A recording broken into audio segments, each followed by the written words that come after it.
flamme comme ça, quoi. Ok, bah tant mieux. Est-ce qu'on est bon partout? On est parfait. On est On parfait. peut démarrer. Bah du coup, bientôt le vrai démarrage. Touc. Salut à tous. Salut à tous. Bonsoir, on est ravis de recevoir ce soir Philippe Biwix. Philippe Biwix, vous le connaissez probablement par ses interventions sur Thinker of You, sur YouTube et sur Internet. C'est un ingénieur spécialiste d'Elotech. Salut Philippe. Salut. Ça va bien? Ça va très bien. Super. Alors avec Philippe, Philippe il est spécialiste de l'épuisement des matériaux, d'Elotech. Il est auteur notamment de l'âge d'Elotech et d'un récent bouquin Si le bonheur était pour demain.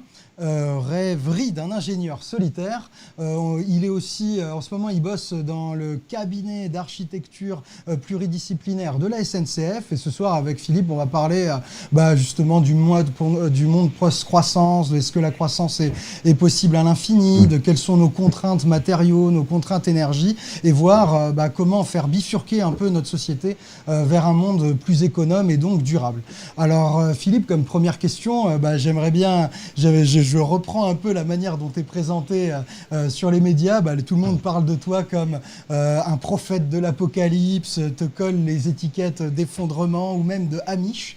Et du coup, je me demandais à quel point tu es fâché avec la croissance. Qu'est-ce qui ne te convient pas avec la croissance qui est un peu l'alpha et l'oméga de notre monde économique et politique? Est-ce que tu peux nous expliquer ça? Oui, bien sûr. Je ne savais pas que j'étais qualifié d'Amish ou de prophète de l'apocalypse, mais surtout que le prophète de l'apocalypse, c'est justement un mot que j'ai exhumé d'un grand combat un grand combat intellectuel qui a eu pendant plusieurs décennies entre les années 50 et les années 80, entre les cornucopiens et les doomsdayers, donc les prophètes de l'apocalypse, effectivement. Donc c'était les écolos et puis ceux qui disaient mais non, les écolos racontent n'importe quoi, le monde ne va pas s'effondrer et on ne va pas tous être en vivre des famines terribles, et au contraire le progrès va nous sauver, va nous mener dans un monde d'abondance, cornucopiae en latin. Okay. Alors et puis Amish, oui, c'est le côté, c'est parce que j'ai essayé un peu sans doute de modestement mouiller la chemise dans le débat sur la 5G, enfin si on peut dire qu'il y a vraiment eu débat. Alors qu'est-ce que j'aime pas avec la croissance? En fait, ce que j'aime pas avec la croissance, c'est son côté son côté mathématique, qui est le fait que c'est une courbe exponentielle, en fait. Alors l'exponentielle, c'est quelque chose que maintenant on connaît un peu tous après l'expérience de la crise sanitaire. Parce que c'est en fait, vous savez, si vous dites on va doubler le nombre de malades du Covid ou de gens qui sont en réanimation ou de gens qui l'attrapent tous les 5 jours, par exemple, au bout de 5 jours, au début, c'est un tout petit nombre, puis x2, voilà, ça va bien. Puis après, au bout de 10 jours, ça fait x4, et puis au bout de 15 jours, ça fait x8, et puis au bout de 20 jours, ça fait x16, et puis au bout d'un mois et demi, 2 mois, on est tous confinés parce que ça a fait x beaucoup, et que ça va très très vite, et que ça monte très très vite. Et la croissance, en fait, c'est le même concept. C'est-à-dire qu'on peut la prendre évidemment sur une fenêtre de tir qui est relativement faible, qui peut être quelques années, quelques décennies. Mais si on la projette sur du temps vraiment long, donc qu'on se projette sur des siècles, par exemple, la croissance, elle finit par se voir, et c'est une exponentielle. Si on dit je fais 2% de croissance par an de PIB, c'est une exponentielle. Okay. Alors, c'est une exponentielle qui va pas trop vite, qui est assez plate au début, on va dire. La courbe, ça veut dire que vous multipliez par 2 tous les 37 ans. Hein, et puis quand vous multipliez par 2 pendant tous les 37 ans, vous allez multiplier par 7, plus ou moins, tous les siècles. Et puis quand vous allez multiplier par 7 tous les siècles, ça veut dire qu'au bout de 2 siècles, vous allez multiplier par 49, forcément. Donc c'est ce qu'on a fait, je veux dire, quand vous regardez évidemment ce qui se passait au début du 19e aujourd'hui, évidemment qu'on a multiplié plein de la production d'acier par 50, par 100, je ne sais pas exactement les chiffres, mais est-ce qu'on va pouvoir continuer à le faire pendant très longtemps? Et donc, évidemment, quand on projette les exponentielles un peu loin, on se retrouve très vite dans la science-fiction ou dans des choses complètement absurdes. Donc voilà, si on projette 2% de croissance par an, alors on peut dire que ça peut être 2% de croissance du PIB, des échanges monétaires, ou ça peut être 2% d'augmentation de l'énergie, ou 2% de la consommation de telle ou telle matière première. Si on fait ça pendant 1000 ans, alors 1000 ans, je sais que c'est très loin, évidemment, il n'y a plus grand monde qui réfléchit à 1000 ans, et puis on a plein d'autres sujets bien plus urgents, mais c'est juste pour montrer un peu l'absurdité du système ad vitam aeternam. Eh bien, au bout de 1000 ans, vous avez multiplié par, bon an, mal an, à peu près 400 millions. 400 millions. Donc est-ce qu'un jour on va consommer 400 millions de fois plus d'énergie? Est-ce qu'un jour on va consommer 400 millions de fois plus de minerais de fer? Est-ce qu'on va avoir des échanges marchands qui seront 400 millions de fois plus élevés qu'aujourd'hui? Je pose un peu la question. Et puis surtout, évidemment, là pour le coup, on sait que pour l'énergie, ça va être difficile, puisque même 500 ans plus tard, en 1500 ans, donc 1500 ans par rapport à aujourd'hui, ça voudrait dire qu'on aurait besoin de la puissance de l'étoile solaire. Donc on peut même oublier la fusion. La fusion nucléaire, c'est super la fusion nucléaire, mais on ne va pas faire des réacteurs nucléaires qui font la taille de l'étoile solaire, ça se saurait. Et puis 37 ans plus tard, en 1537 ans après, donc après aujourd'hui, eh bien, il faudrait 2 étoiles évidemment, donc il va falloir aller très très vite sur Proxima du Centaure. Et puis 37 ans plus tard, il faut 4 étoiles. Ah là là. Et alors du coup, quand vous faites le calcul, en fait, il faut conquérir la Voie lactée, la galaxie, à une vitesse supérieure à celle de la lumière. Alors vous voyez, Elon Musk, tout ça, peinard, hein, à côté, c'est vraiment des petits bras. Bon, donc comment font les économistes pour dire, bah oui, non, mais évidemment, ça ne va pas se passer comme ça. Donc du coup, on dit, on va faire du découplage. Les économistes parlent de découplage. C'est-à-dire qu'en fait, on dit, on va faire de la croissance monétaire, de la croissance de consommation et d'échange de produits et de services divers et variés, mais on va en même temps réussir à baisser les émissions de CO2, à baisser la quantité de ressources qu'on utilise, on va avoir une énergie plus efficace, une énergie plus verte, on va faire de l'économie circulaire, donc on consommera moins de ressources, parce qu'on va pouvoir les recycler, et donc on va pouvoir faire à la fois continuer à faire de la croissance, qui sera du coup une croissance verte, une croissance dématérialisée, on trouve un peu tous les termes possibles, tout en réduisant notre impact environnemental sur la planète et en restant inscrit dans les limites planétaires. Sauf que ce découplage absolu, ça peut être un découplage relatif, il y a une courbe qui monte un petit peu moins vite que l'autre, et puis il y a un découplage absolu, il y a une courbe qui monte et l'autre qui descend. D'abord, ça a été un peu démontré nulle part, c'est-à-dire qu'en fait, il y a eu des découplages, mais historiquement, quand on peut les analyser avec il s'est passé différentes choses. On est passé par exemple pour le CO2, on a fermé quand même des centrales à charbon, on les a remplacées par des centrales à gaz, donc ça fait gagner beaucoup de CO2 d'un coup, mais une fois qu'on est aux centrales à gaz, on n'a plus grand-chose d'autre à faire. Bon. Donc il y a des explications au découplage, mais surtout, est-ce qu'on peut imaginer un découplage qui atteindra un facteur 400 millions ou un facteur 1 milliard, puisqu'il faudrait diviser les gaz à effet de serre par 4 ou par 6, et en même temps, on va faire du PIB fois 400 millions. Alors ça veut dire que chaque euro de PIB, je ne sais pas si on sera encore à l'euro, ou si on sera passé au yuan, ou je ne sais pas quoi, ou au dollar yuan en l'an 3000 sur cette belle planète. Ça, je pense que personne ne sait. Mais il faudrait que du coup, chaque euro de valeur de PIB ait un contenu énergétique ou un contenu en CO2 qui soit 400 millions de fois plus faible qu'aujourd'hui. Comment on peut imaginer une telle absurdité? C'est juste idiot. On sait déjà aujourd'hui que les services, on dit l'économie des services, ça consomme moins d'énergie. On sait que c'est pas vrai parce que les services, des fois c'est des agences de voyage, elles sont liées à des billets d'avion. Des fois c'est des agences immobilières, c'est lié à de la construction. Enfin, on sait que les services en réalité sont tout à fait matériels comme l'industrie, on va dire d'une certaine manière. Et donc il y a un moment où la croissance du PIB devient un petit peu absurde, ou alors il faut finir par se facturer quand on se rend service pour aller promener le chien, ou quand on va dîner chez des amis, on va s'envoyer des factures pour faire monter le PIB, je ne sais pas, sans faire croître le CO2. Mais voilà, il y a un moment où le truc devient totalement absurde. Donc évidemment, c'est absurde de se projeter comme ça, et avec les exponentielles, vous pouvez faire dire n'importe quoi, évidemment. Si je fais la même chose, j'ai fait ça sur l'énergie, j'atteins la puissance de l'étoile solaire assez rapidement, enfin, si je puis dire. Et vous pouvez faire la même chose sur le minerai de fer, vous allez consommer toute la ceinture d'astéroïdes du système solaire. Enfin voilà, c'est très simple, mais voilà, c'est juste pour se dire qu'il y a un moment, cette espèce de course en avant dont je comprends les contraintes. Je sais bien qu'on est enchâssé dans un système économique qui réclame la croissance pour différentes raisons, mais que il y a un moment où ceux qui parlent de dématérialisation, de croissance verte, de croissance sans impact environnemental sont en général, on va dire, je vais être gentil, plutôt des gens issus peut-être des sciences sociales, des économies, qui se frottent peut-être un peu moins à la matérialité du monde, je sais pas, et que moi, j'ai à la fois j'ai connu les exponentielles dans ma prime jeunesse, j'ai un peu oublié sans doute depuis quelques équations, pas de problème, mais et puis je vois un peu à quoi ressemble peut-être une usine, la fabrication d'un certain nombre d'objets, et donc ça me fait dire que c'est pas tout vert et tout rose, tout ça. Et si on prend du coup une version moins caricaturale, là je pense qu'on a compris que la croissance infinie, ça n'était pas possible matériellement. Maintenant, prenons une autre hypothèse qui est de plus en plus fréquente chez pas mal d'économistes, pas mal de gens. Ce serait l'idée qu'on arriverait, qu'il y aura encore un peu de croissance dans les pays pauvres qui ont encore du développement à faire, mais que dans les pays riches, globalement, on serait plus ou moins en train d'atteindre un moment où on aurait un pic, un maximum de consommation d'objets, de voitures, de transports, etc., etc.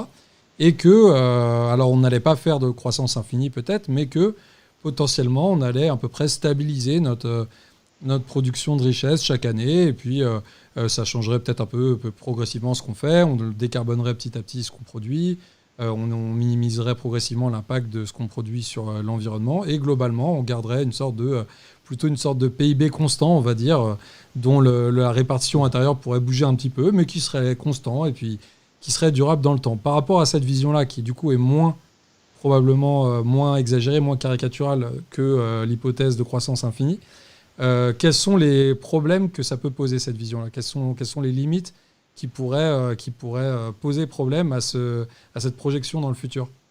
D'accord.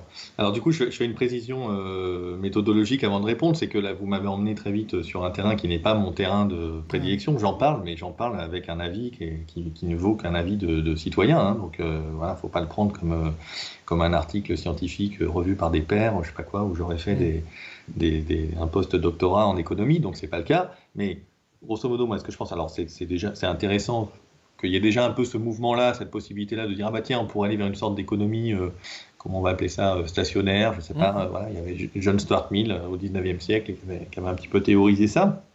Et puis de dire qu'évidemment dans les pays du Sud, il y a encore besoin d'un peu de croissance, parce qu'évidemment là, il peut y avoir des logiques de sortie de la misère, etc. Donc c'est toujours un peu, vous connaissez les poncifs sur la décroissance, et là vous voulez la décroissance, donc ça va être horrible pour les plus pauvres et pour les pays du Sud. Évidemment, les partisans de la décroissance ne sont pas du tout contre une certaine croissance, peut-être pendant un certain temps, encore que ça pourrait se débattre, mais voilà, parce qu'il y a la question du contenu de la croissance, mais bon, sans rentrer là-dedans. Mais est-ce que l'économie stationnaire est possible dans le monde dans lequel on vit, dans le système technologique dans lequel on vit? À mon avis, c'est difficile, parce que on a plusieurs effets qui rendent la croissance nécessaire, sans tomber dans la banqueroute immédiate pour tout le monde, banqueroute privée des entreprises, des particuliers, banqueroute publique des États, par exemple.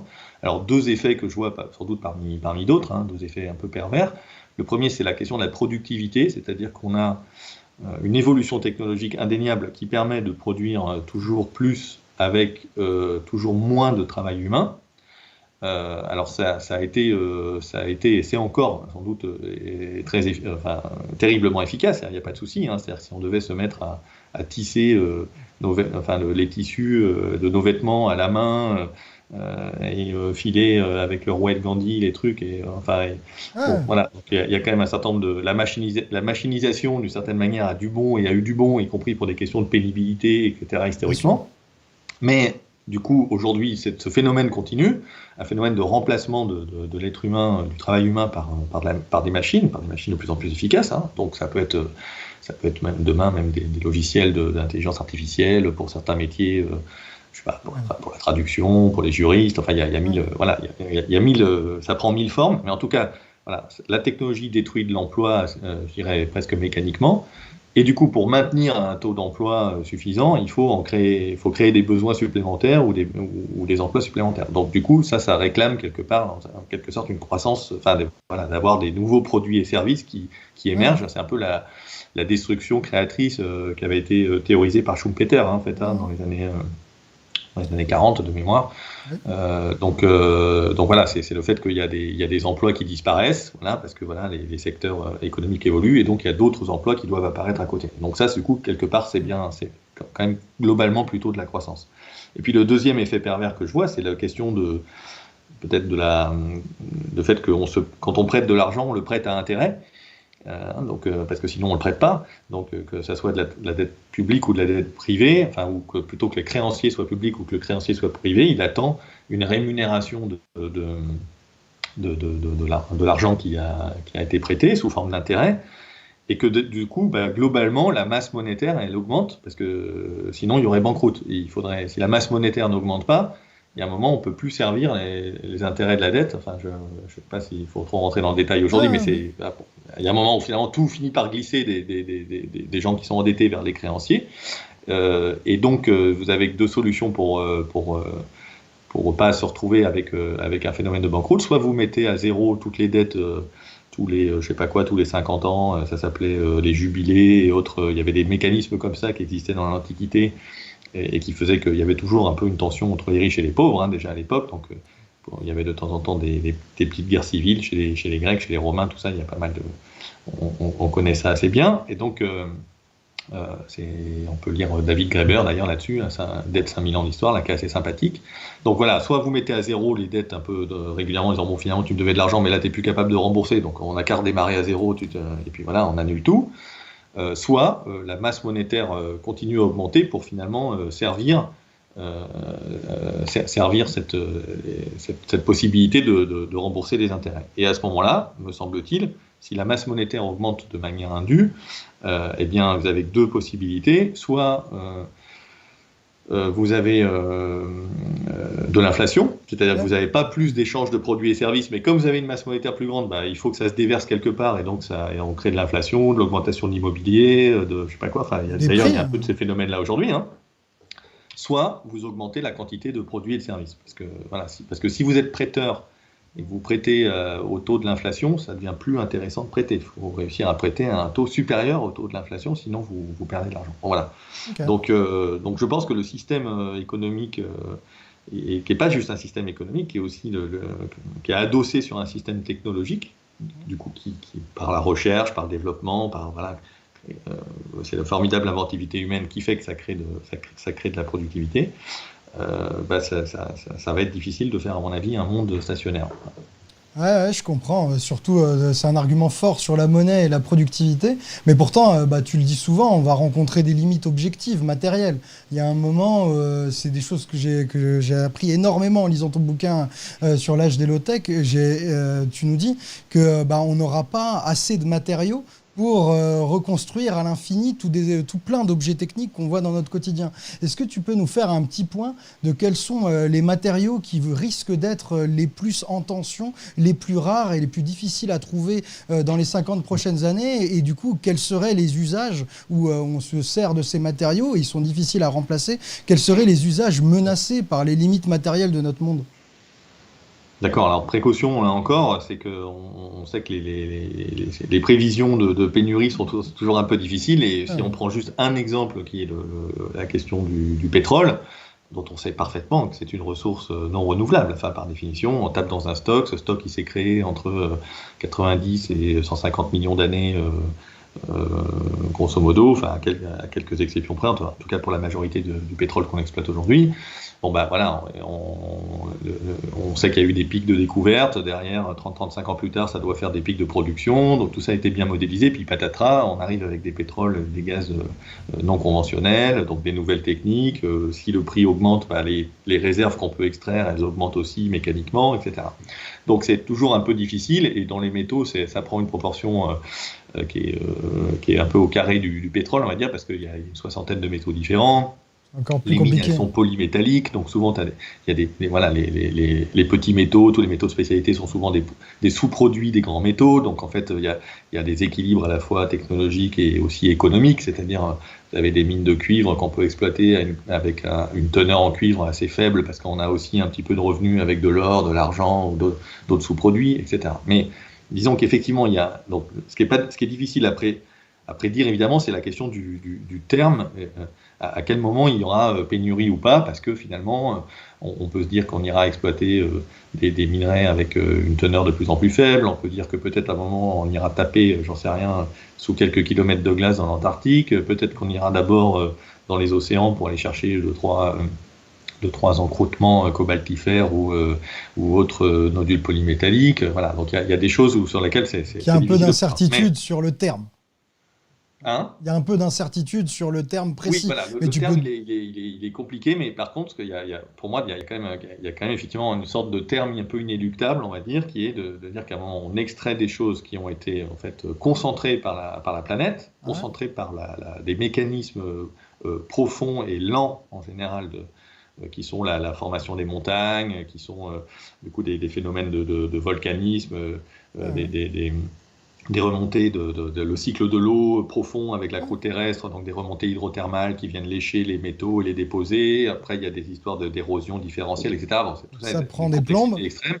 Mais à un moment, ça veut dire que le truc, il a été un peu concentré, et c'est cette partie concentrée qu'on exploite. Et ensuite, cette partie concentrée, on va la concentrer encore plus, on va faire d'un minerai un métal, donc on va utiliser pour ça de l'énergie, et puis on va mettre ça dans des produits, dans nos produits, et ensuite, malheureusement, on va dire, à peu près l'ensemble des produits, bah, ils ont une durée de vie, parce que voilà, c'est l'érosion du monde, quoi. Il y a un moment où tout se finit un peu par se déliter, alors pour le fer, ça rouille, pour d'autres métaux, ça prend un peu plus de temps, ça dépend.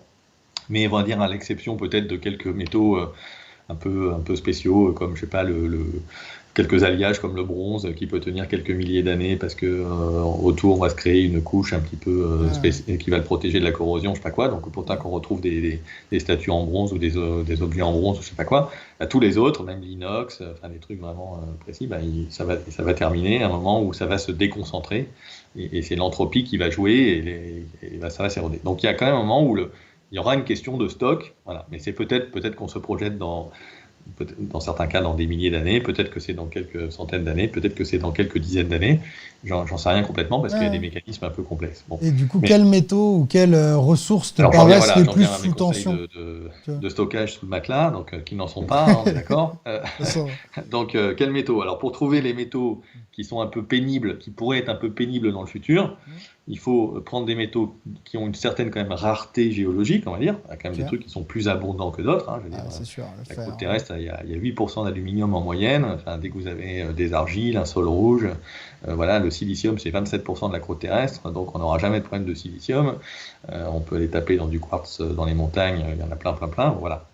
Ok. Mais donc, il faut une certaine rareté géologique. Il faut qu'il se recycle assez mal. Alors, on y reviendra sans doute, mais se recycler mal, ça veut dire quoi? Ça veut dire qu'en fait, ils sont dans des usages, on les met dans des produits qui vont, eux, mal se recycler. Hein. Ok. Par exemple, si vous prenez le Ouais. plomb, aujourd'hui, il y a une grande partie du plomb, une partie essentielle du plomb qui est dans des batteries de voitures Ok. thermiques. Donc, du coup, c'est que dans des batteries, on récupère bien les batteries. Le plomb, il est recyclé à 99% quoi, dans un pays Ok. comme la France. Donc, du coup, voilà, c'est un truc. Ça, c'est facile. En gros, il y a des Voilà. Il y métaux a d'autres faciles à métaux, au gérer. contraire, on va les trouver dans des centaines, des milliers d'usages différents. On va les mélanger avec des alliages, on va les mettre dans des produits électroniques. Et alors là, c'est éparpillé un peu partout. Et alors là, pour aller recycler ça, ça va être plus difficile. Donc ça, c'est un deuxième paramètre. Ok. Et le troisième paramètre, c'est que c'est un métal qui est très difficile à substituer. Parce qu'en fait, il y a une composante qui est intéressante dans les ressources, les ressources métalliques en particulier, c'est que finalement, on va chercher tel ou tel métal pour des propriétés qui peuvent être physiques, de conduction d'électricité, je ne sais pas quoi, des propriétés optiques, enfin chimiques, etc. Ouais. Et que finalement, il y a toujours des solutions, enfin pas toujours, mais souvent des solutions pour dire plutôt prendre tel truc, je vais prendre tel sel chimique différent, enfin je vais composer des Le choses. remplacer, Et quoi. voilà, il y a moyen de faire un peu. Donc, du coup, face à des tensions possibles, les tensions pouvant s'illustrer par un déséquilibre entre l'offre et la demande et donc une évolution du prix à la hausse, comme savent bien les économistes, ben à ce moment-là, quand le prix monte, on essaye de trouver des solutions pour substituer. Ben non, plutôt qu'utiliser ce truc qui est de plus en plus cher, je vais essayer de me passer des terres rares dans les éoliennes, je vais essayer de me passer de cobalt dans les batteries de voitures, je sais pas quoi. Voilà, donc trois trucs, rareté géologique, difficulté à recycler du fait de la multiplicité d'usages, et puis la non-substituabilité. Voilà. Si je devais mettre ces trois critères-là, et que je devais faire allez, mon tiercé de tête, mais bon, il peut changer Ouais. d'une année à l'autre après tout, hein, je mettrais bien l'étain, donc Ok. l'étain qui sert notamment dans toutes les brasures, mais surtout les soudures électroniques. Ok. L'argent, qui sert beaucoup aussi dans l'électronique, dans la chimie, dans toute une série d'usages différents, qui a pas une disponibilité géologique de folie, on va dire. Ah, ça, Le nickel, ça, on l'utilise dans sert quoi? voilà, qui sert dans les batteries, mais Dans qui les sert dans toutes batteries. les applications inox, je sais pas, dans les laiteries, dans la chimie, etc. Et puis peut-être dans un deuxième temps, mais il y a plus de dispo géologique, il y a des produits comme le cobalt, effectivement, dont on parle beaucoup en ce moment sur les batteries. Le tungstène, j'aime bien le tungstène. Alors, je ne sais pas si vous connaissez le tungstène, Ah, c'est la mèche de présente-le-nous. perceuse. Bah, c'est un truc, en fait, le carbure de tungstène, c'est un truc, ça fait un truc très très dur, donc ça fait des outils de découpe dans l'industrie, en fait, Ok. pour faire fileter, Ah, pour découper des pièces, etc. Et puis ça sert dans les mèches de perceuse, mhm. et ça sert dans les trépans de forage pétrolier, par exemple. Donc si vous n'avez pas de tungstène, vous ne faites plus de forage pétrolier, par exemple. Donc, c'est des Aïe, trucs un aïe. peu... Bon, c'est pas sympa, quoi, quand on découvre. Un peu de forage tout court, d'ailleurs, même de forage de géothermie, ou je sais pas quoi. Le cuivre, qui est pas qui est pas très rare géologiquement, mais qui pour le coup est absolument insubstituable. Il n'y a pas d'équivalent, il n'y a Ouais. pas de métal qui conduit aussi bien, enfin aussi abondant et conduisant l'électricité, quoi. Et puis on Voilà, en ce genre de utilise un paquet, choses-là. quoi. Bon, après, on peut en trouver d'autres, les platinoïdes pour la catalyse, des choses comme ça. Ok. Et du coup, pour tous ces métaux, le recyclage est une option compliquée, j'imagine. Autant le cuivre, bon, on sait à peu près où sont les câbles, du coup, quand on les démonte, on peut peut-être le réutiliser. Mais autant l'argent, c'est un usage dispersif. L'étain, si tu dois aller démonter toutes les soudures pour aller le récupérer, ça a l'air compliqué. Pour tous ces métaux, on ne peut pas imaginer un recyclage comme pour le plomb ou pour d'autres matériaux. Oui, ah bah alors en fait, les limites du recyclage, c'est effectivement, c'est d'abord la capacité à récupérer la ressource, hein. Ah, Donc ouais. effectivement, des fois, bah, il y a des usages qui sont vraiment, vraiment totalement dispersifs. C'est-à-dire que alors c'est un tout petit pourcentage d'utilisation, mais c'est anecdotique, mais comme ça changera un peu de des exemples que je donne d'habitude. Le nickel, par exemple, ça peut servir de mordant pour certaines teintures par exemple, de vêtements. Ok, Voilà. Donc c'est ce moment-là, cool. voilà, si vous avez votre truc à incorporer dans la teinture de vêtements, bon, voilà, Ouais, c'est terminé. vous en ferez rien, vous le récupérez pas. Bon. Alors ça c'est un usage qui effectivement existe. Le titane c'est 95%, donc là effectivement tout le colorant blanc, puis tout ce qu'on va trouver dans les peintures, etc. Là il y a effectivement on peut pas par définition recycler. Mais Ok. ensuite la contrainte ça va être que c'est la complexité des alliages et puis et ou des incorporations dans des objets en particulier électroniques qui sont de plus en plus petits, de plus en plus miniaturisés. Et en fait, quand vous avez 40 métaux différents dans un smartphone ou dans un ordinateur portable, en fait, en fait, il y a 40 métaux différents, mais en même temps, l'ensemble de ces métaux-là, ça vaut pas 2 euros, quoi. Donc, vous pouvez pas mettre quelqu'un, en fait, avec une pince à épiler, Ouais, ce ou sera alors un jamais esclave, rentable. éventuellement, ça peut arriver à l'autre bout de la planète, il y a quand même un peu ça, mais globalement, en fait, c'est très difficile de le démonter correctement et d'essayer de maximiser le taux de recyclage. Ce qu'on va faire, c'est qu'on va le broyer. Enfin, on va sortir l'écran, on va sortir la batterie, chacun va partir un peu dans une filière différente, mais puis on va broyer, après on va faire de la pyrométallurgie, des trucs un peu bizarres, on va attaquer avec des solvants, des produits chimiques pour un peu séparer tout ça, mais Ouais. globalement, en fait, on va gâcher une grosse partie qui va qui va finalement terminer dans enfin dans des, en anglais c'est slags, je sais pas quelle est la traduction en français, mais c'est en fait des laitiers, en fait quelque chose, des déchets un peu industriels, voilà. Ouais. Il y a une partie on va se concentrer sur une partie qui va être la partie récupérable, qui a une valeur économique, qu'on va pouvoir remettre sur le marché, puis il y a une autre partie qu'on va un petit peu gâcher. Et du coup, voilà, ça dépend vraiment de chaque métal, c'est très très variable. Le nickel, par exemple, est assez bien recyclé parce que c'est utilisé dans les aciers inox. Ok. Donc l'inox, c'est un produit qui est cher, tout ça, c'est facile à repérer ce que c'est qu'un acier inoxydable. Ouais, bien sûr. Mais du coup, il y a une partie, il y a des inox il y a des aciers qui contiennent vraiment une quantité d'inox, enfin de Nickel. nickel et de chrome très faible, quelques pourcents seulement, et donc ça vaut pas le coup de les mettre dans des fours électriques avec des barres d'inox qui elles contiennent beaucoup plus, hein.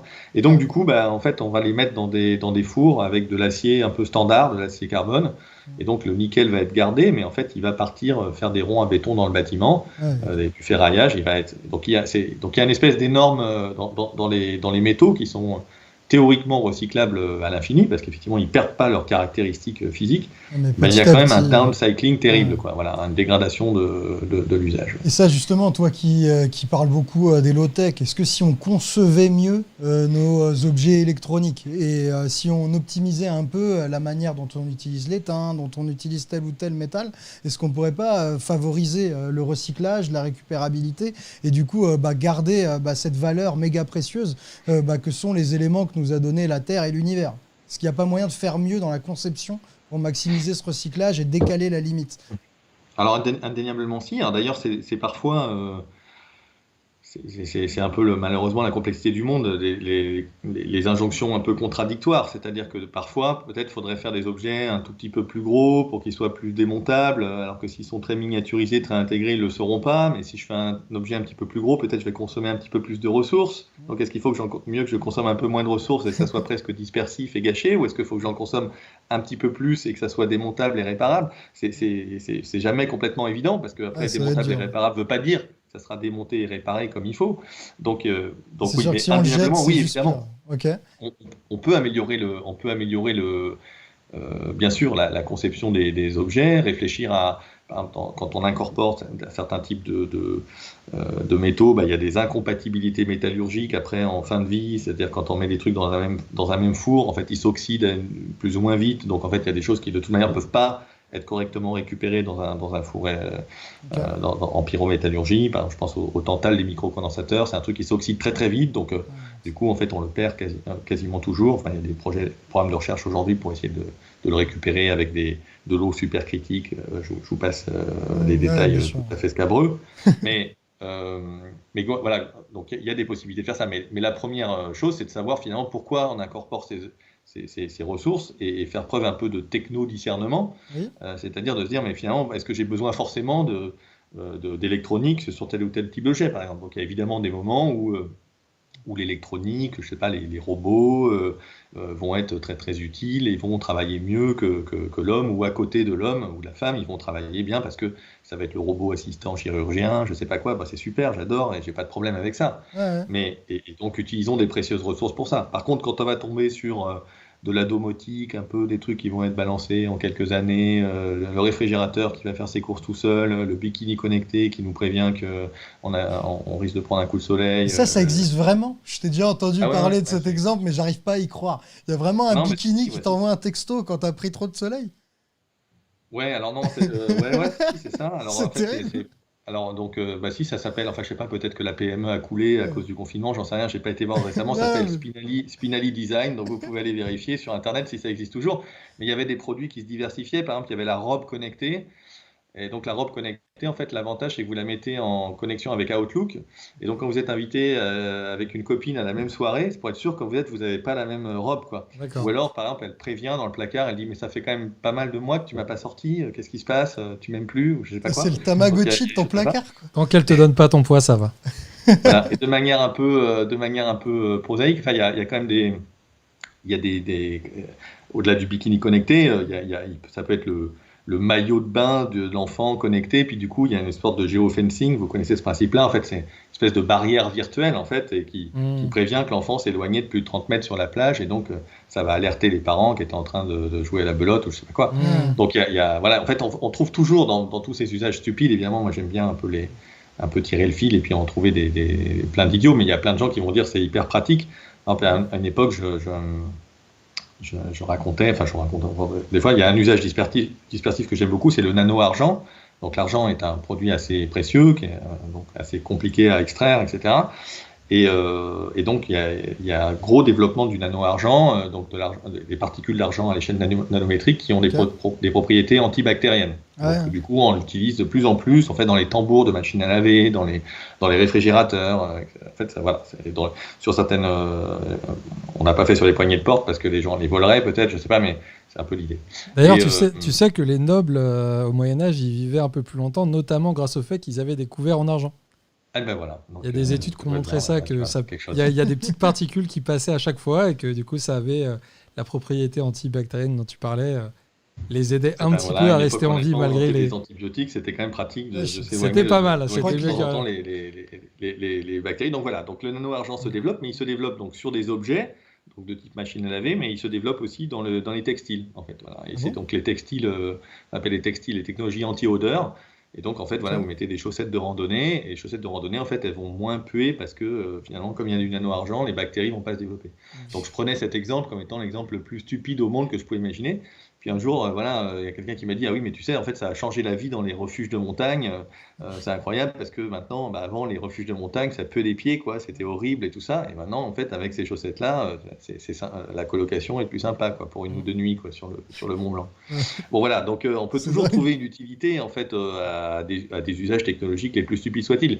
Donc en fait, il y a une question, qui peut pas être décrétée technocratiquement, quoi. Presque ça, enfin, je sais pas comment expliquer ça. Il faudrait que ça soit presque C'est politique. démocratique et qu'on ait une espèce Ouais. de choix en disant bah Mm. oui, tiens, ah là là, cette précieuse ressource qui a été extraite au Congo et puis telle autre en Australie au prix d'horribles impacts environnementaux divers et variés qu'on a essayé de minimiser, mais bon, quand même, il y en aura toujours un peu. Mhm. Où va-t-on l'utiliser? Est-ce qu'on va la mettre dans une batterie rechargeable de tel objet ou plutôt de tel autre? Et puis, est-ce qu'on va s'interdire certains usages?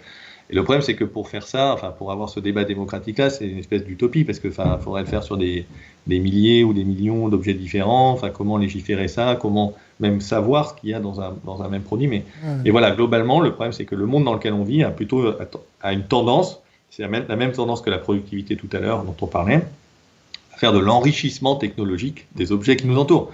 Et c'est une manière de lutter contre un autre phénomène pervers de l'économie qui est la déflation. D'accord? C'est-à-dire le fait que, comme on est de plus en plus productif et comme il y a de plus en plus on fabrique des choses avec de moins en moins de travail humain, ces choses risquent de coûter de moins en moins cher. Or, pour pas déposer le bilan, moi, entreprise, j'ai besoin quand même que mon chiffre d'affaires, il augmente quand même globalement, parce que je dois servir là aussi de la dette, des investissements, etc. Et donc, si je devais acheter aujourd'hui une voiture comme elle était équipée, je sais pas, en 1980, je ne sais pas combien elle vaudrait cette voiture, mais elle vaudrait peut-être 3 000 euros, 4 000 euros, 5 000 euros, 2 000 euros, j'en sais rien, enfin que dalle. Ouais. Et donc, voilà, c'est pas possible que les fabricants de voitures vendent des voitures à 2 000 euros, ils auraient mis la clé sous la porte depuis longtemps. Et donc, pour faire ça, en fait, la seule solution, c'est de faire de l'enrichissement technologique avec des voitures qui sont de plus en plus équipées. Alors, c'est pas que ça, hein, il y a aussi des évolutions de normes de sécurité, par exemple, hein, donc évidemment.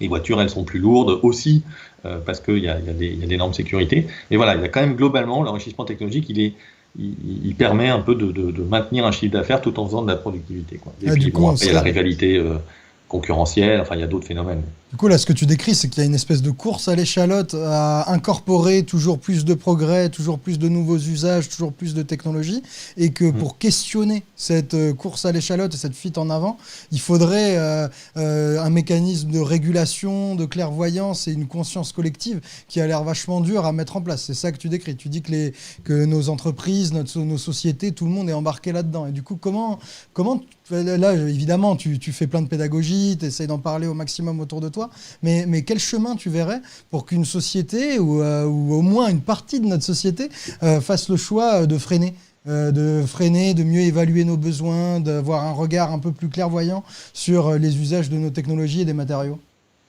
Alors ça, c'est la question qui nous emmène toute la nuit, là, donc c'est compliqué, mais genre là, encore une fois, ça, on j'ai a pas encore un peu de temps. Non, mais je veux dire, pas la réponse, j'ai que des opinions. Donc, c'est le. Bah, déjà, je me dis qu'il y a sans doute.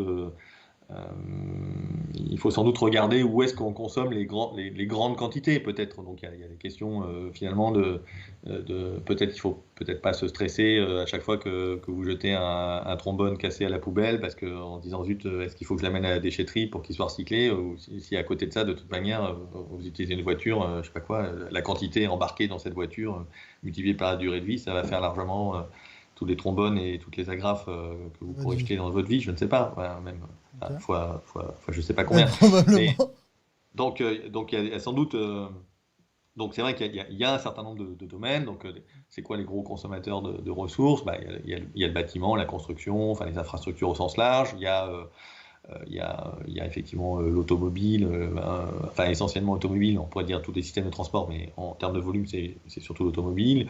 Après, il y a tout ce qui est effectivement électronique grand public, voilà. Et puis pour d'autres types de ressources, d'autres types de matières, peut-être tout ce qui est un peu consommation du quotidien, les différents objets, le packaging, etc. Bon.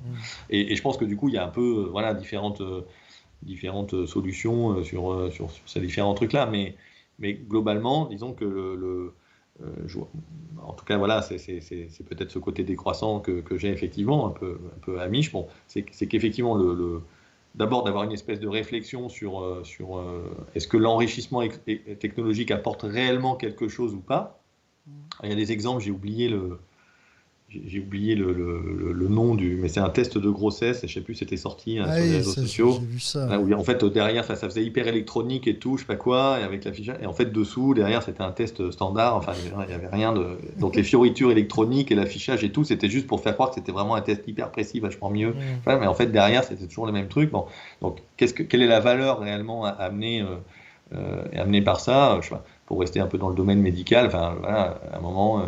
Il y a Covid-19 qui arrive, il faut prendre sa température, je ne sais pas quoi, tout le monde ressort un vieux thermomètre de sa salle de bain, et voilà, le thermomètre à alcool, il prend la température, et puis 10 ans plus tard, il prend toujours la température, et puis le thermomètre électronique, parce que maintenant on ne trouve plus que ça dans les pharmacies, la pile ne marche plus, la pile est restée dedans, puis elle a corrompu le truc, le circuit électronique ne marche plus, enfin, on voit bien qu'on n'est pas du tout dans les mêmes types de jets. Donc je pense que pour pas mal de choses du quotidien, il y a moyen de convoquer une sorte de sobriété technologique ou de sobriété d'usage aussi. C'est les fameuses histoires de la perceuse qui sert 1 heure par an, je sais pas quoi, ou une demi-heure par an. Ça se développe d'ailleurs. En tout cas, dans les villes, il y a quand même de plus en plus de partage d'objets et de clairvoyance. Oui, bien sûr, il y a un peu de tout ça. Bien sûr, il y a une foultitude bien sûr, d'innovations, d'idées qui sont tout à fait sympathiques. Le problème, c'est qu'aujourd'hui, ça passe pas vraiment à l'échelle, quoi. C'est toujours un peu des trucs un peu de bricolo au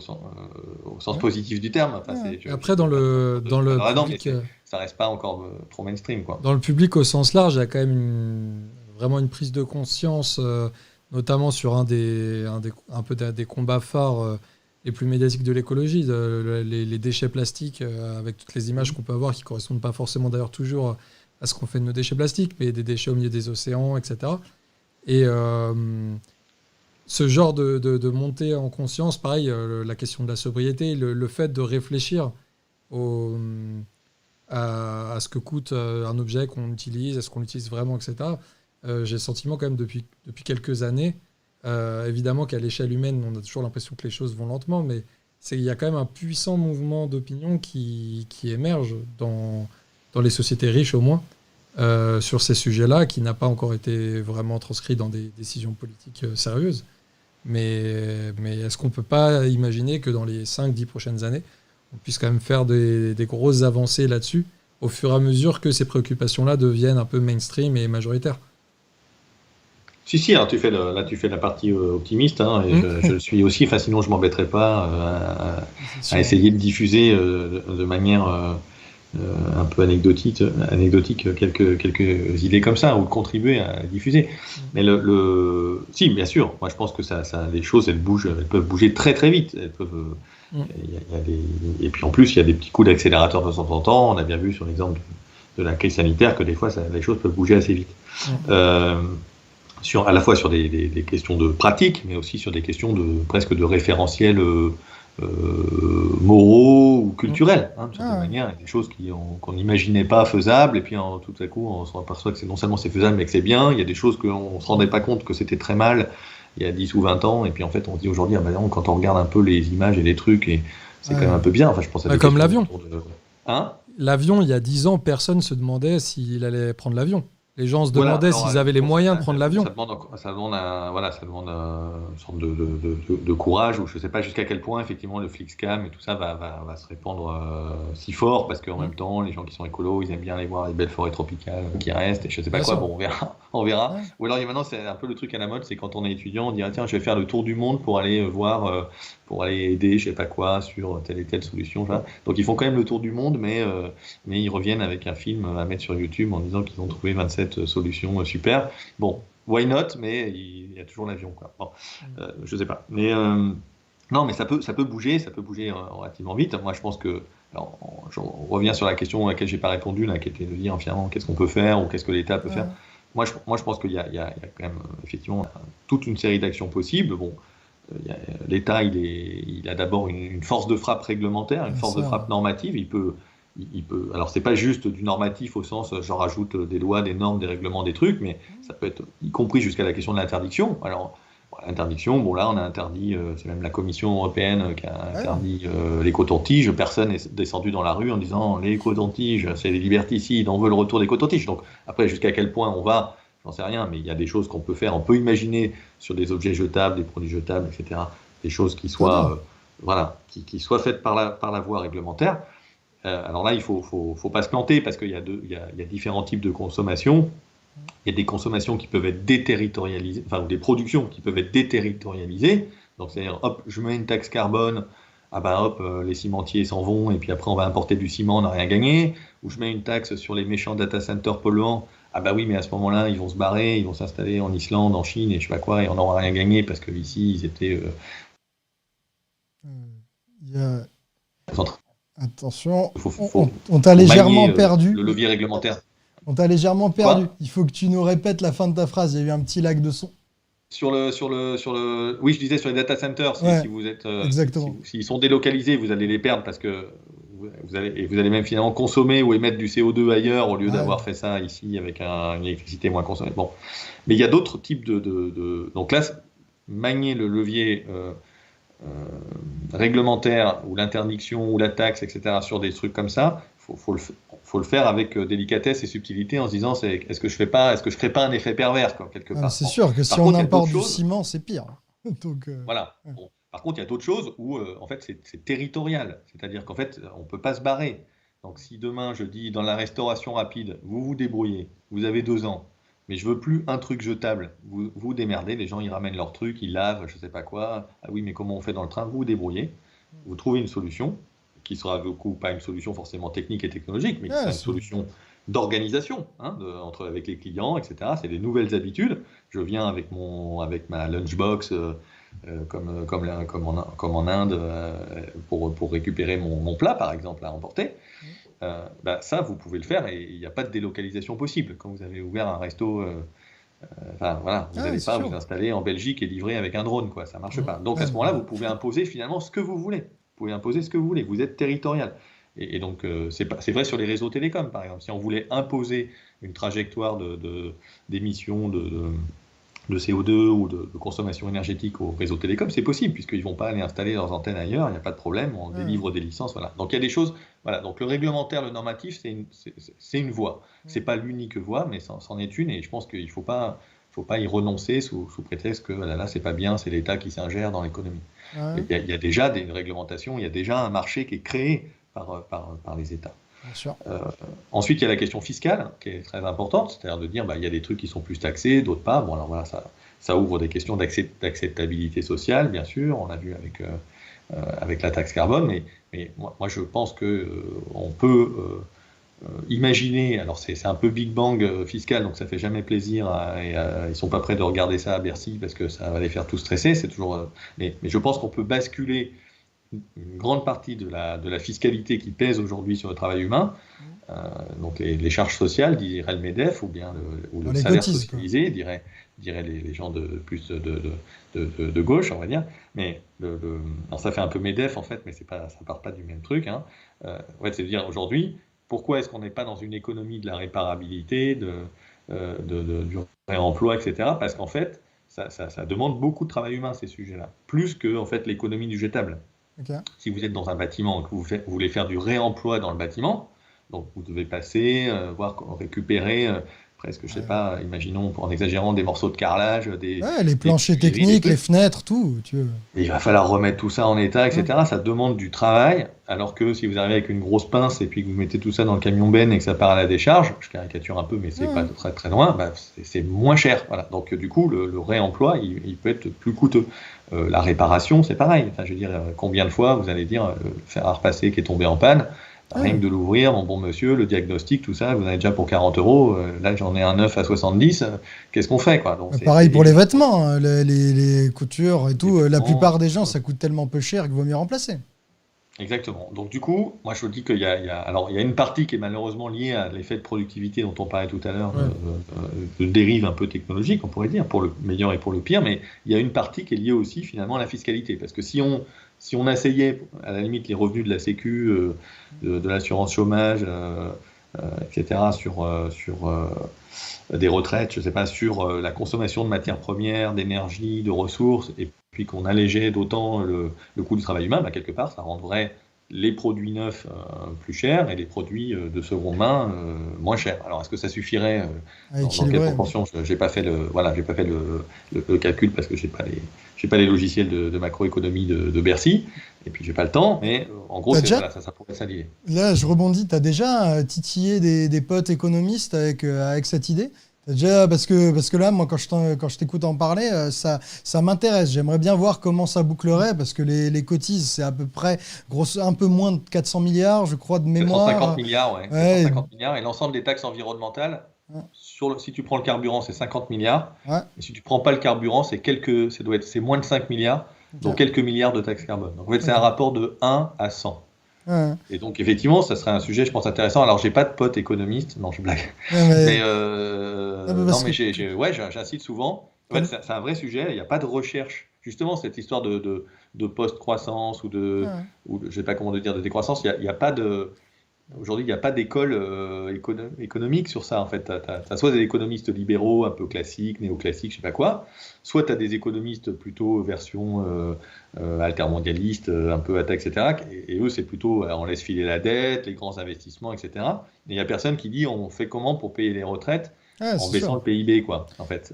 Comment on se répartit la richesse avec un PIB qui baisse et qu'on soit quand même tous plus heureux, quoi. Ça, c'est ma grosse angoisse. Nous, on a fait de l'éco et des sciences sociales en formation initiale. Moi, c'est ma grosse angoisse avec la décroissance. C'est qu'est-ce qu'on fait de la sécu, qu'est-ce qu'on fait des retraites, comment on équilibre tout ça pour pas laisser les faibles sur le carreau, quoi. Parce que c'est une économie en décroissance, c'est impitoyable. Ou en tout cas, ça a des grandes chances de l'être.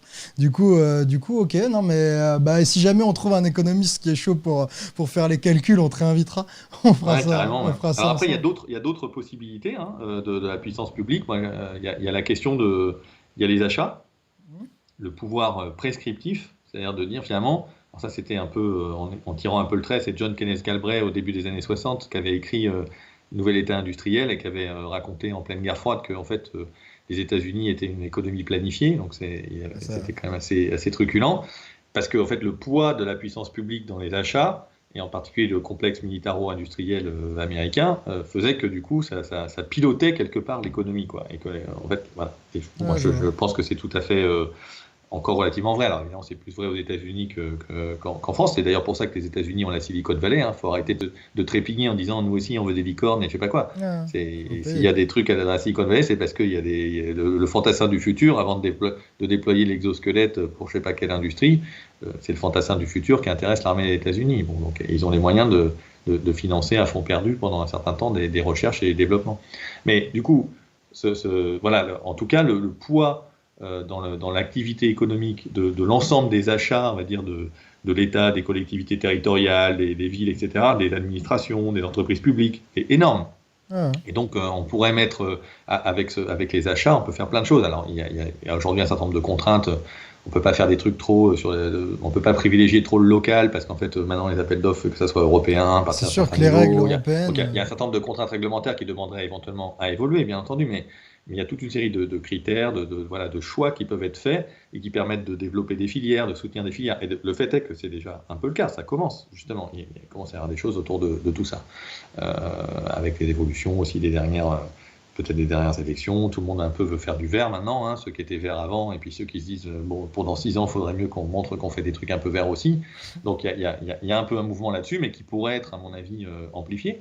Et puis il y a un dernier soutien, alors ça va un peu avec, mais c'est pas tout à fait des achats, mais c'est plutôt des questions à la fois des subventions, en gros des mécanismes de soutien à l'innovation qui est quand même, là c'est hélicoptère-monnaie, quoi. Enfin, surtout dans le monde post-Covid, on est en train de balancer des milliards qui n'existaient pas pour soutenir plein de filières, quelque part quand même ultra technologiques, dont certaines vont tourner à la tarte à la crème ou à l'éléphant blanc. Enfin, moi, je pense à des questions par exemple autour de l'école numérique, les EdTech et tout. Enfin, ça fait, je crois pas du tout. Crois pas trop. Bon, voilà, c'est un autre débat, mais bon, ça mériterait aussi que ça revienne un peu sur la table. Je comprends pourquoi on n'a pas plus d'ailleurs, mais donc voilà, il y a des soutiens à des mots magiques, quoi. Donc alors ça bouge un peu. Des fois c'est big data, maintenant c'est big data, IA, deep learning, machine learning, blockchain, drone, voilà, tout ça c'est hydrogène maintenant. Voilà, donc là c'est tout de suite, c'est dans la chasse à la subvention, ça coche les cases, c'est bon pour les appels à manifestation d'intérêt et tout, ça y va. Cet hélicoptère-monnaie pourrait en fait descendre sur d'autres. Alors ça descend un petit peu, ça commence parce que à nouveau la puissance publique elle diversifie, puis qu'il y a plein de gens dans plein d'organisations qui ont envie de pousser ces sujets-là. Comme tu disais tout à l'heure, ça bouge quand même un peu. Mais voilà, ça pourrait être plus sur des recycleries ressourceries, sur des expérimentations en agriculture, je sais pas, en agroforesterie, des trucs où on se dit, en fait, il faut refaire des arbres. C'est les arbres qui créent le sol, donc il y a quand même un moment, au bout d'un moment, il faudrait trouver un moyen de. Bon, voilà, il y a plein de choses sur lesquelles on peut travailler. Et là, voilà, je pense qu'il y a beaucoup d'argent public qui pourrait être fléché un peu différemment, ou qu'on se pose des questions justement du contenu en emploi, voilà, pour 1 euro de subvention, finalement, combien ça crée d'emplois sur mon territoire? Est-ce que ça contribue à la résilience?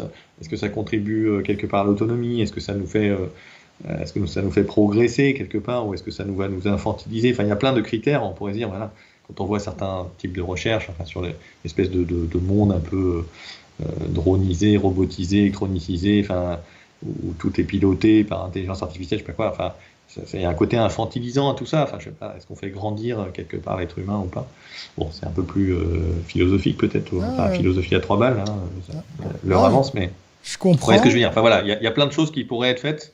Et puis après, il y a pas que la puissance publique, il y a aussi nous-mêmes, donc il y a l'échelle un peu culturelle, individuelle, il y a l'échelle un peu territoriale, sociale, les associations, les circuits courts, les machins. Voilà, il se passe quand même, voilà, un certain nombre de choses intéressantes dont on pourrait peut-être pour certaines être surpris dans 5 ans ou 10 ans sur la vitesse de déploiement possible.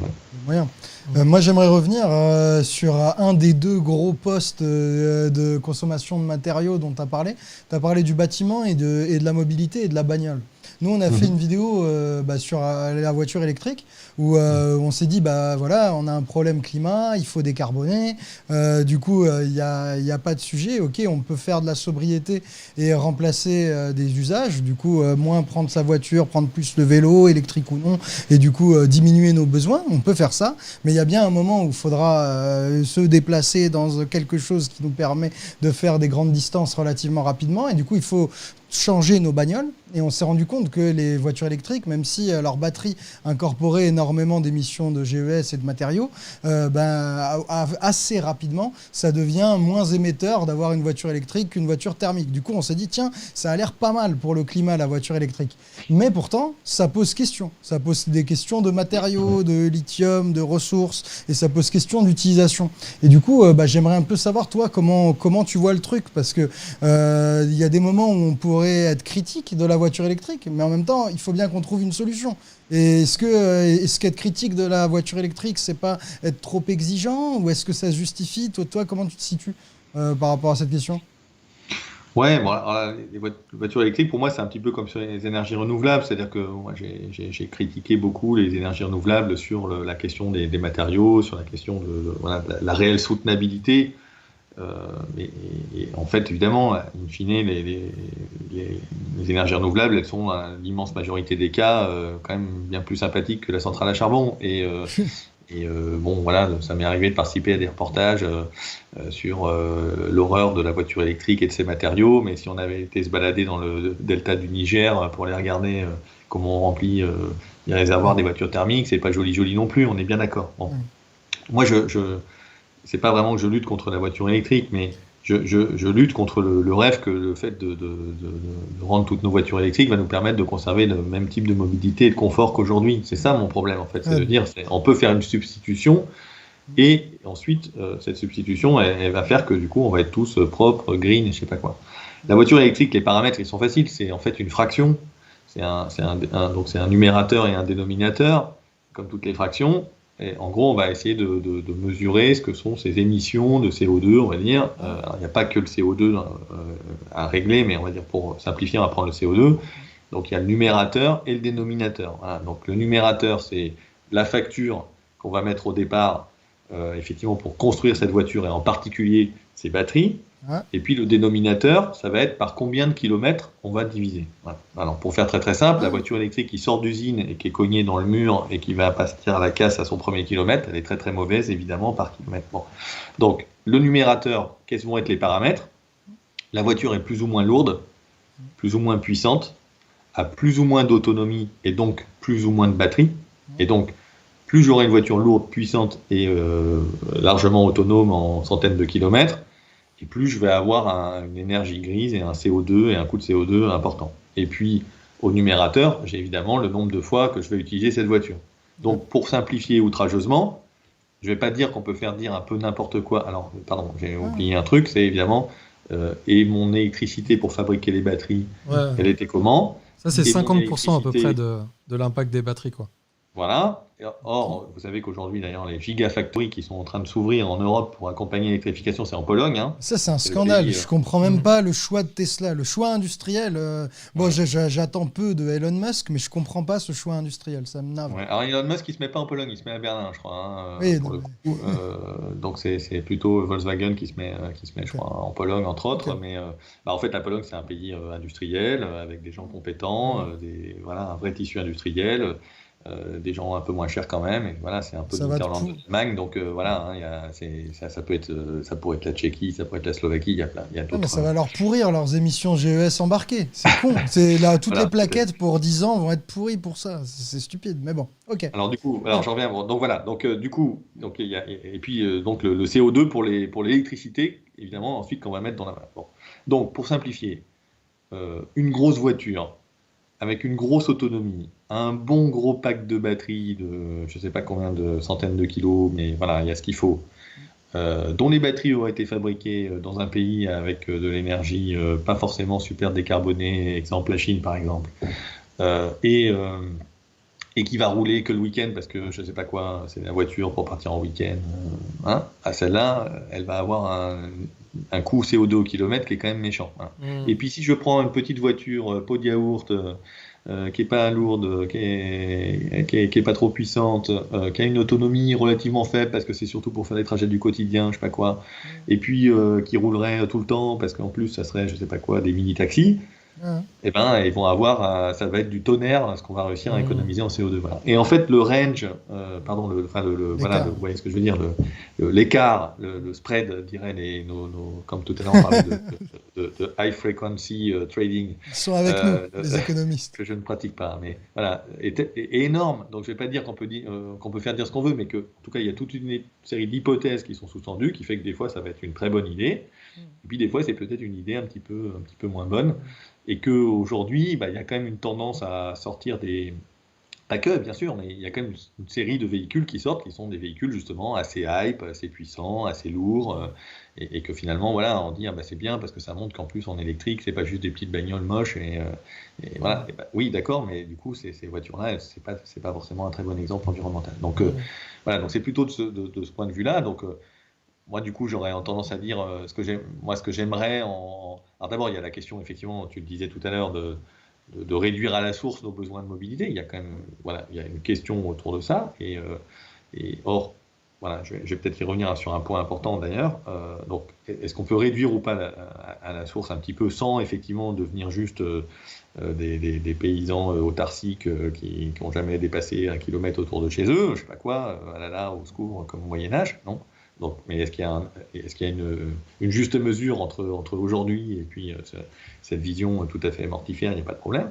Ah, Et puis ensuite, du coup, de se dire les déplacements, effectivement, c'est un continuum entre des modes doux, très doux, je sais pas quoi, qui sont la marche, j'en sais rien, la trottinette, le vélo, en passant par le vélo électrique, le vélo électrique qui fait aussi carriole ou truc pour déposer les enfants, le vélo couché qui permet de faire 50 ou 60 km pour ceux qui ont envie de faire les trucs, et puis d'aller jusque comme ça vers des petites voitures.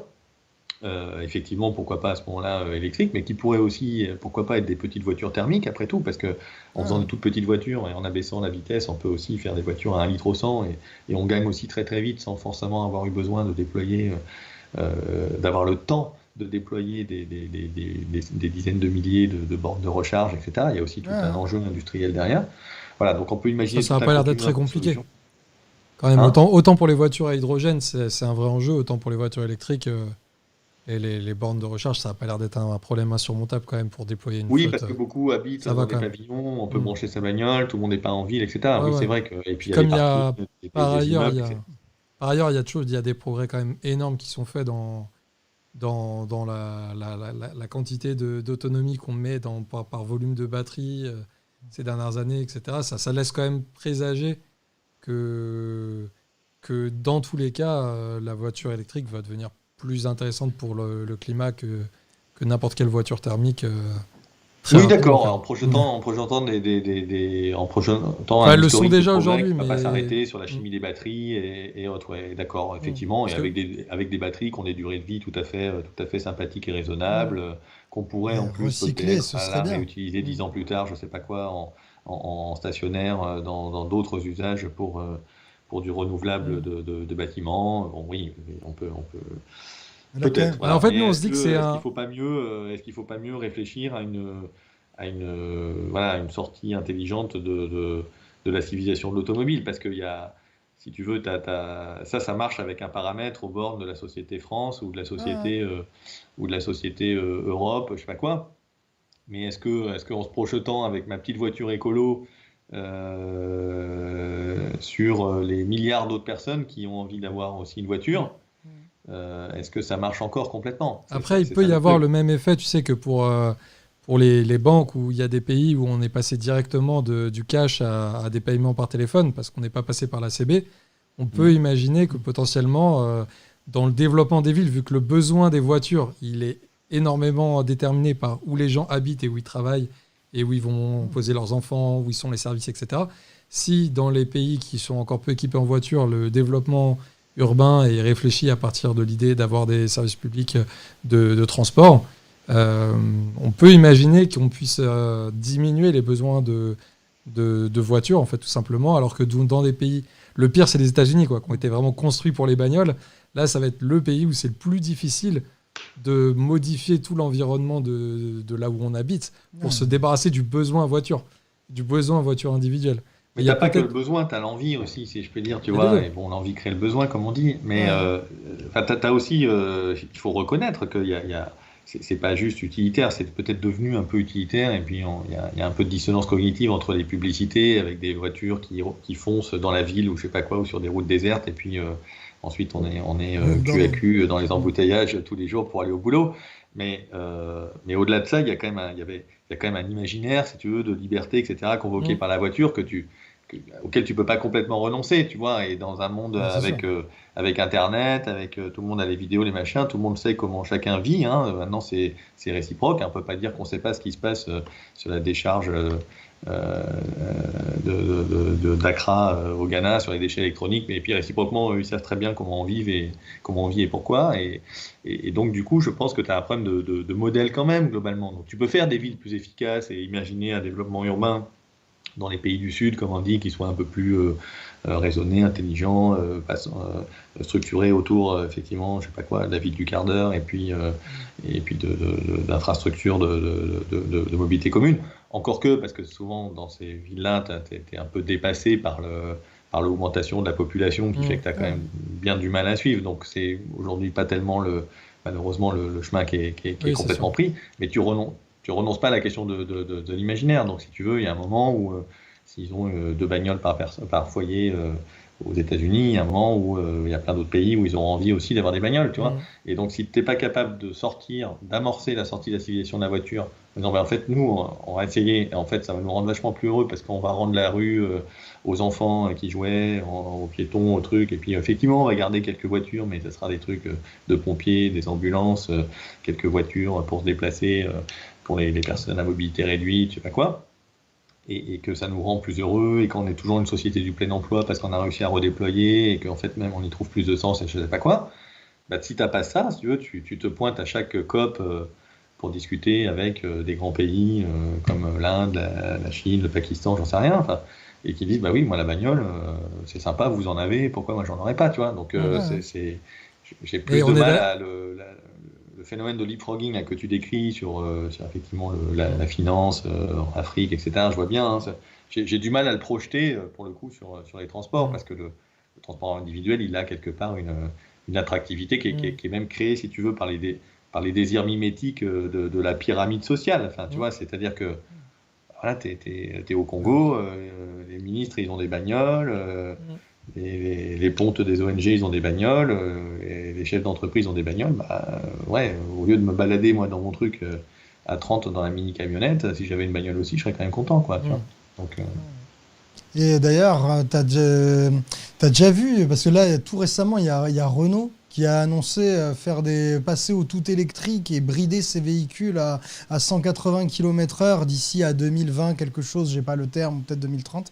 Et du coup, est-ce que tu vois des évolutions comme ça? Je dis pas que Renault va vers le pot de yaourt, hein, mais je dis que chercher à brider la vitesse et peut-être à réduire le poids et tout, est-ce que tu vois une volonté de la part, je sais pas, des constructeurs ou du législateur?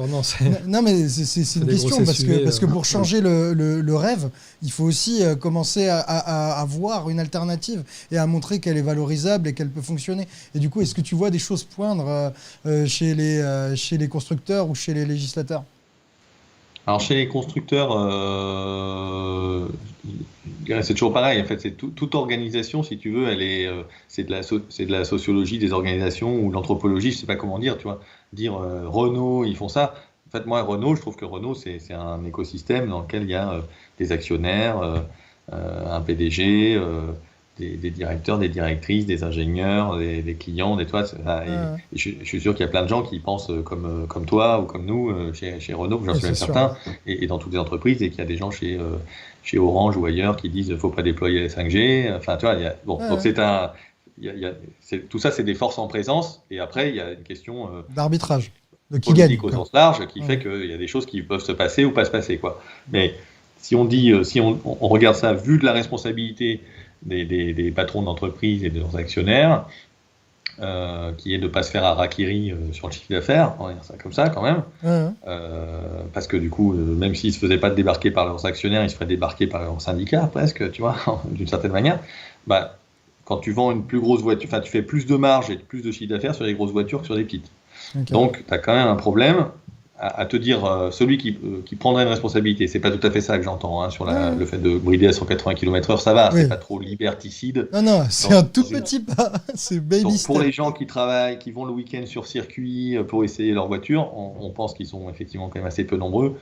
Pour la plupart, en fait, du coup, quand même, on va être obligé de rester à 130, peut-être 150 si on commet des excès de vitesse, mais enfin, au-delà, ça devient quand même un peu compliqué.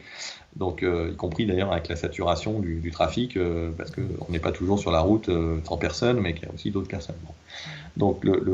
Donc, un chef d'entreprise, une chef d'entreprise qui prendrait une décision de dire moi je vais plus faire que des toutes petites voitures, d'ailleurs bridées, tout ça super, hein, il prend une énorme responsabilité, c'est que si les autres font pas pareil, voilà. Donc historiquement, des spécialistes de petites voitures qui étaient par exemple effectivement Renault quand même, ou Citroën pour la partie PSA, enfin maintenant Stellantis, ils ont glissé eux aussi vers les SUV, assoiffés de voir les concurrents qui commençaient à vendre des trucs. Voilà, ils ont fini tous par y aller. Ouais, ça doit passer par la loi, quoi. En gros, si on simplifie. Du coup, c'est un exemple pour moi, effectivement, tout à fait pertinent de dire ce truc-là, celui-là, ça ne peut être que réglementaire. Alors, on pourrait imaginer, on pourrait rêver de dire la fédération européenne des fabricants automobiles, elle existe, hein, viendrait réclamer à l'Union européenne et à la Commission européenne, au Parlement européen et puis aux États de dire bridez-nous, on veut tous se brider en même temps et on trouve ça génial et allez-y, mettez-nous une réglementation pour nous obliger. Bon, ils vont peut-être pas le faire pour différentes raisons parce que là, il y a d'autres enjeux, il y a des, voilà, là, en plus il y a des diversités peut-être culturelles, historiques, des enjeux industriels. Voilà, les Allemands, ils aiment bien les grosses voitures, ils vendent des grosses voitures, ils exportent des grosses voitures. Donc si tu leur dis qu'ils font plus que des petites voitures, ils vont te dire non, c'est pas possible. Puis en plus, c'est moi qui ramène des euros en Europe, donc arrête un peu. Donc c'est compliqué, mais voilà, réglementairement, ça serait extrêmement simple de dire non, désolé, ça s'appelle pas une voiture. Ça s'appelle un char d'assaut. Désolé les gars. Et donc en fait non, c'est pas immatriculable, tu peux pas rouler avec. Et en plus c'est territorial, c'est-à-dire que là, voilà un exemple de. Bien sûr. Tu peux pas aller à Dubaï pour en douce ramener une bagnole dans ta valise en disant là, j'évite la taxe, machin truc. Non, c'est pas possible. La voiture elle roule là, donc elle aura pas sa vignette ou je sais pas quoi, comment on pourrait dire ça. Bien sûr. Donc ça serait extrêmement simple en fait. Le geste réglementaire est simple. Simple d'un point de vue technique, j'entends.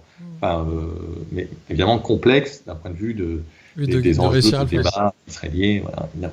Et pareil pour l'imaginaire d'ailleurs, tu parlais de l'imaginaire tout à l'heure, si on interdit les publicités pour les véhicules de plus de X tonnes par exemple, on les interdit et du coup si les fabricants d'automobiles veulent continuer à faire de la pub, ça c'est que pour des voitures plus compatibles avec quelque chose de vaguement soutenable et du coup ça sur 10 ans, progressivement tu modifies aussi les perceptions des gens. Enfin, la pub est là pour nous influencer Ah On a le bah, droit aussi de la bien réglementer sûr, j'en pour. suis persuadé. C'est-à-dire que moi, je réponds toujours ça sur la faisabilité sociale. Enfin, on est affreusement manipulé, nos Hmm, rêves sont manipulés, et donc il suffit de se manipuler mieux. différemment. Mais voilà, il faut se le dire, il faut se le dire entre nous. On va se manipuler collectivement. Et alors c'est un peu plus que la pub, tu vois. Faut la pub, plus les clubs de foot, plus Bien Paris sûr. Match, plus Hmm, je sais pas quoi, la famille princière, tu vois. Et il faut que tu aies des joueurs de foot stars qui montent dans des toutes petites bagnoles pot de yaourt, hmm, bien sûr. hein, au bras de Britney Spears ou le contraire. Enfin, et puis à Monaco, ils soient tous avec des toutes petites bagnoles, ils trouvent ça vraiment génial, tu vois. Hmm, Donc ça embarque plus que la question de la pub, peut-être, mais la pub pourrait être effectivement une première étape. hmm. Voilà, où après tu peux avoir des taxes progressives sur le poids, par exemple, en disant Ouais. Comme quoi, ça, tu entre 1000 et renchéris. 1100 kilos, chaque kilo supplémentaire c'est 10 euros de taxe, et puis à 1800 kilos, chaque kilo supplémentaire c'est 100 000 euros de taxe, quoi. Ouais, du Mais coup, voilà. tu mets une barrière. Ouais, c'est juste, c'est juste. C'est juste. Du coup, là, on arrive à peu près au bout. Il y a plein de trucs qu'on aurait dû aborder, notamment l'énergie, les énergies renouvelables, le nucléaire. Du coup, Voilà. on a plein d'idées, mais je vais te laisser la main. Et qu'est-ce que tu aimerais ajouter et qu'est-ce que toi, tu aimerais qu'on aborde dont on n'a pas encore parlé ce soir? Parce que nous, si tu nous laisses la main, on va repartir pour longtemps. Qu'est-ce qu'on n'a pas abordé? Je sais pas, tu veux parler de 5G un peu? Tu parlais Allez, d'Ami tout à Vas-y, l'heure. vas-y. allez. Ouais. La 5G, du coup, est-ce que ça va augmenter nos consommations d'énergie et de matériaux? Et est-ce que c'est un bon virage? Voilà, 5G, alors d'énergie, en fait, 5G elle permet d'aborder la question de l'effet rebond. On aurait pu en parler dans le transport tout à l'heure, Ouais. quand on disait finalement on va avoir des voitures qui sont peut-être plus efficaces, une motorisation qui sera meilleure, des batteries qui seront plus efficaces. Ah oui, d'accord, mais finalement tu peux manger toute une partie de ton efficacité technologique dans l'effet rebond à travers l'augmentation de la demande. Et ça, c'est vrai que c'est quelque chose qui fonctionne à peu près dans tous les domaines. Ça marche dans l'isolation, dans le bâtiment, ça marche dans le covoiturage. Aujourd'hui, voilà, tu covoitures facilement pour pas cher, donc tu vas te balader aussi plus facilement le week-end, enfin quand tu n'es pas confiné aux 10 km ou autre, mais Ouais. vous voyez ce que je veux dire. Et dans le numérique, ça prend des proportions évidemment gigantesques, c'est-à-dire qu'il y a une efficacité technologique énorme dans le coût environnemental pour stocker un octet d'informations, pour le transporter. Voilà. Et la 5G, c'est ça. Il y a de l'efficacité, indépendamment. C'est beaucoup Ouais. moins. Enfin, heureusement, si on multiplie par 5, je sais pas quoi, le trafic d'ici 2030, il faut mieux avoir de la 5G qu'avoir de la 4G, parce qu'en 4G, ça sera une dépense énergétique méchante. Bon. Donc, le problème, c'est que ce sont des prophéties autoréalisatrices. C'est-à-dire qu'en fait, tu dis, il faut que j'installe la 5G parce que je vais être débordé sur le réseau 4G, parce qu'il va y avoir une augmentation du trafic.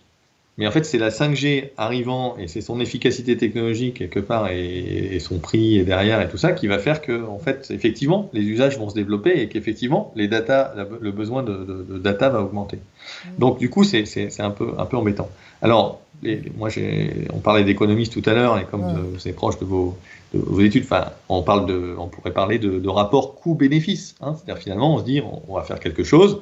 C'est comme dans un investissement dans une entreprise, ou je sais pas quoi, bon, encore plus quand c'est la puissance publique. On a des coûts, et puis on a des bénéfices. Donc, les coûts environnementaux, ils sont à peu près clairs. C'est-à-dire que il est à peu près certain que, au moins, en tout cas dans les premiers temps, peut-être parce qu'il va y avoir concomitance des réseaux, on ne va pas débrancher les réseaux 4G, 3G, le 2G peut-être au bout d'un moment, pour l'instant c'est pas le cas.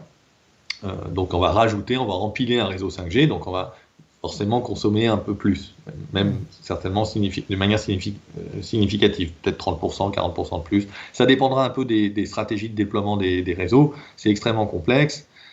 Il y a des petites antennes, il y a des grandes antennes, il y a des arbitrages entre la couverture, le débit, enfin bon, c'est comme d'ailleurs Ouais, en bien 3G, sûr. 4G, mais encore plus complexe, donc c'est pas possible presque de modéliser ce que va être la courbe énergétique. Mais elle sera réelle. La courbe de consommation de matières premières, bah oui, parce que tu Ouais, crées une obsolescence. Alors tu crées une obsolescence sur les équipements, alors une partie des équipements de 4G pourront être utilisés sur le déploiement 4G complémentaire, enfin tu peux imaginer plein de choses, mais voilà, il y aura globalement quand même un peu ça. Tu crées une obsolescence sur les terminaux, puisqu'il faut qu'ils soient 5G, 5G ready. Hein, dans un terminal, tu as tout. Hein, il est capable de faire 2G, 3G, 4G, 5G, et tu as les 4 dispositifs électroniques dedans. Hein, parce qu'en fait, chacun a sa gamme de fréquences, son mode de codage, etc. C'est vraiment des bijoux de technologie, il n'y a pas de problème. Donc, le coût environnemental, il est réel, il est indéniable. Il est difficile à estimer, mais il est forcément positif. Et de l'autre côté, en fait, on a quelles vont être les économies environnementales ou les gains de les gains de valeur réelle. Là, on parlait tout à l'heure de dire finalement, ayons du techno-discernement, mettons effectivement, alors si ça se trouve, oui, on va développer plein de choses. Alors qu'est-ce qu'on a comme cas d'usage ? Je balaye évidemment la téléchirurgie, hein, parce qu'il y avait on pouvait faire la téléchirurgie. Bon, téléchirurgie, j'ai pas bien compris pourquoi il fallait la 5G, parce qu'évidemment, la téléchirurgie, même si le chirurgien est loin, il a besoin d'une bonne connexion, d'accord, enfin, il faudra quand même un anesthésiste, un infirmier, des infirmières, un bloc. Ce sera le télé-SAMU, tu te feras opérer à distance par les ondes. Voilà, donc si on peut faire de la télé, comment ça s'appelle, de la téléconsultation, là, qui est devenue très à la mode, mais enfin bon, franchement, pour ça, il n'y a pas vraiment besoin de 5G. Okay. Ensuite, il y a la voiture autonome. Alors la voiture autonome, ça convoque plein de choses. D'abord sur la faisabilité technologique ou la faisabilité économique, en fait. C'est-à-dire que la voiture, elle existe, mais est-ce que tout le monde pourra se la payer ou pas ? Et puis, il y a des questions d'effet rebond. La voiture autonome, en fait, ça ne sera pas forcément une voiture où on partage, ça ne sera pas forcément une voiture où on optimisera les trajets, ça sera une voiture où on habitera encore plus loin, parce que finalement, on n'aura pas besoin de conduire, et donc papa ou maman prendra la voiture, qui conduira toute seule, puis ça sera le bureau dans lequel on se mettra à faire des mails à 7h du matin. Donc il y a plein de types de voitures autonomes, et la voiture autonome des constructeurs, c'est pas celle qui est rêvée par les écolos, on va dire, d'une certaine manière. Donc voilà, et donc évidemment, il faut la 5G pour la voiture autonome compte tenu des datas qui sont nécessaires et des calculs qu'il faut envoyer entre ce qui est embarqué, ce qui est dans les data centers et les temps de latence très faibles, etc. Mais voilà, avant que la voiture autonome arrive, on aura fait 10 ans de 5G, quoi. Enfin, avant qu'elle soit généralisée. On verra, je me trompe peut-être, mais en tout cas, c'est ce qui se dit. Après, il y a la Smart City, tout l'Internet des objets, donc qui va permettre d'optimiser peut-être nos flux. Alors, ça peut être des histoires de fuite d'eau, des histoires de consommation énergétique, des histoires de poubelles qui vont prévenir qu'elles sont pleines et qui vont optimiser les trajets, etc. Mais franchement, quand on regarde les cas d'usage réels, c'est hyper maigrelet. C'est-à-dire que la Smart City aujourd'hui, 90% des cas d'usage de la Smart City, c'est des usages potentiellement sécuritaires. Donc, c'est des caméras, des capteurs, des logiciels d'interprétation de mouvements qui fait qu'on dit qu'il se passe quelque chose à tel endroit, etc. C'est un peu le rêve cybernétique de gestion de la ville et de sa sécurité, plus que la question écolo. Enfin, en tout cas, moi, j'ai pas trouvé beaucoup de cas vraiment où le rapport coût-bénéfice était réel. Et puis après, il y a d'autres trucs qui sont sans doute qui sont de la productivité comme on en parlait tout à l'heure, qui sont des questions d'industrie 4.0, de trucs très très très robotisés, de dire il y a des usines avec des milliers de pièces différentes qui arrivent, etc., gérer la logistique et tout. Mais là c'est pareil, il n'y a pas forcément besoin de la 5G, parce qu'il suffit de mettre 3 antennes qui font 300 mètres de rayon sur l'usine qui fait 1 km, et d'ailleurs c'est un modèle qu'ont plutôt tendance à développer les Allemands en ce moment aussi, un modèle de 5G industriel très, très dédié. Enfin, en tout cas, il y a plusieurs modèles qui existent. Et voilà, encore une fois, il n'y a pas besoin de tartiner le pays d'un réseau ultra énergivore, quoi.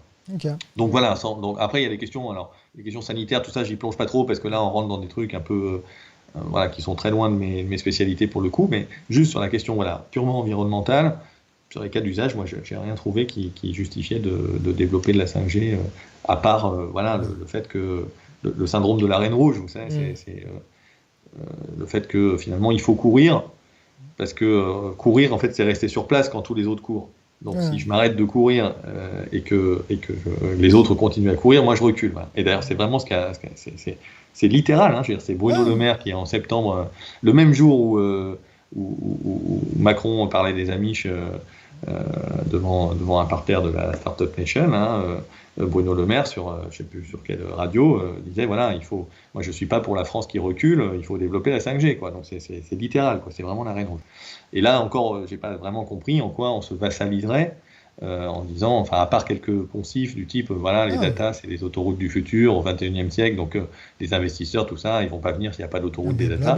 Et qu'est-ce que ça veut dire ? Enfin, je veux dire, il y a la fibre, il y a des trucs, il y a mille manières d'aborder le sujet. Non, le seul cas d'usage qui a l'air évident aujourd'hui, c'est la vidéo. La vidéo pour la surveillance oui, ou la vidéo par confort d'avoir le dernier film de la meilleure je sais pas quoi ou de la réalité virtuelle à la plus faible latence partout en marchant. Réalité augmentée, hein, c'est-à-dire de dire j'ai une espèce de ville où je vais avoir des pop-up qui apparaissent quand je longe les vitrines, comme ça je vais avoir des publicités furieusement géolocalisées et en plus orientées avec mon profil qui vont surgir comme ça peut-être pour augmenter ma perception de la vie. Mais effectivement, alors, c'est toujours pareil, on trouvera toujours quelques exemples très précis, hyper sympathiques de tel ou tel usage. Alors souvent d'ailleurs c'est à caractère soit sanitaire, médical, soit à caractère sécuritaire. Hein, c'est deux trucs qui sont tout à fait pratiques pour faire passer des technologies nouvelles. Alors là, bon, pour le coup, Covid-19 permet plein de trucs en plus, mais voilà, on va trouver des exemples, on va dire, bah oui, la réalité augmentée pour un technicien de maintenance qui va intervenir à distance, et comme ça, il est en lien avec, je sais pas quoi, un expert à l'autre bout du monde, et puis en flux.